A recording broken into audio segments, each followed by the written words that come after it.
Thank you, Honorable Speaker, sir, for allowing me to participate in this motion under Rule 185 regarding attempt to divide Bengal.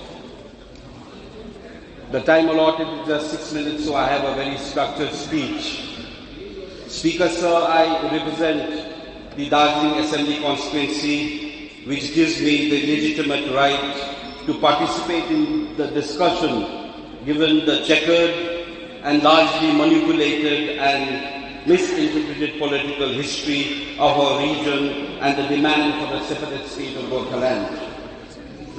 Sir, I rise here today to clarify the misconception about the demand of a Gorkhaland state, which has been valiantly dismissed and suppressed by the corridors of power in Kolkata time and again by saying that this is a demand for dividing Bengal and by labeling us secessionists, separatists and anti-national despite of our having a different political history, language, culture, heritage and demography. The demand of the people of Darjeeling is not about the division of West Bengal or to divide any of Bengal's territory. Speaker, sir, our demand is for the merger of that part of Bengal, that part of land of Bengal that was merged with West Bengal in 1947 after India's independence and was officially incorporated into West Bengal only in 1956 under Schedule 5 of the Observed Area Laws Act 1954.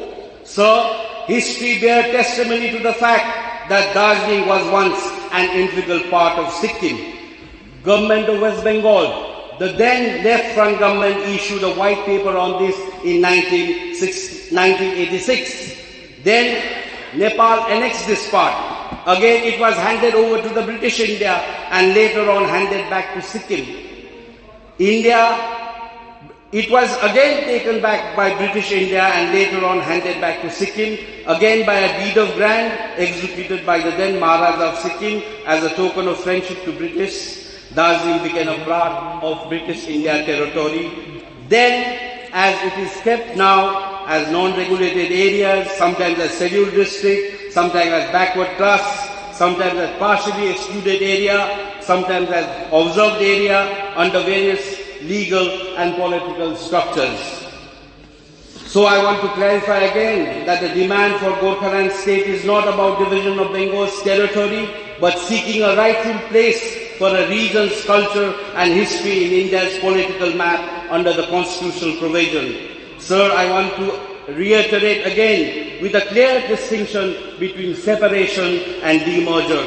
Even our first Prime Minister, while acknowledging the challenges of difficulties of reorganizing the states and territories, had once famously said, "Where merger is not desirable, let divorce take place." Sir, I humbly, adding up to the former Prime Minister's word, would like to say that a consensual divorce is much better for a married couple rather than fighting and bickering every day.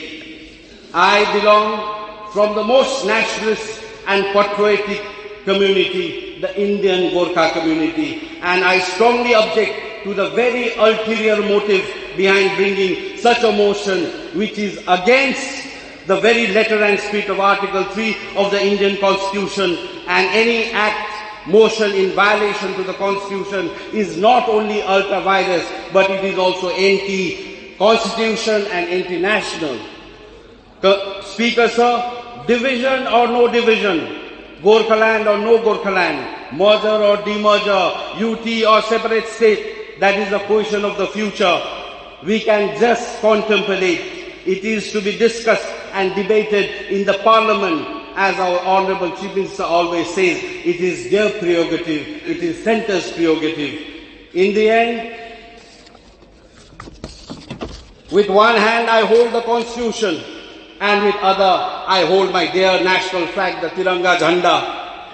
As my famous political guru and Gorkha's father of Gorkhas, Subhash Ghii Singh, one remarked, party भन्दा जाति ठुलो, जाति भन्दा माटो, meaning for me, nation and national interest first.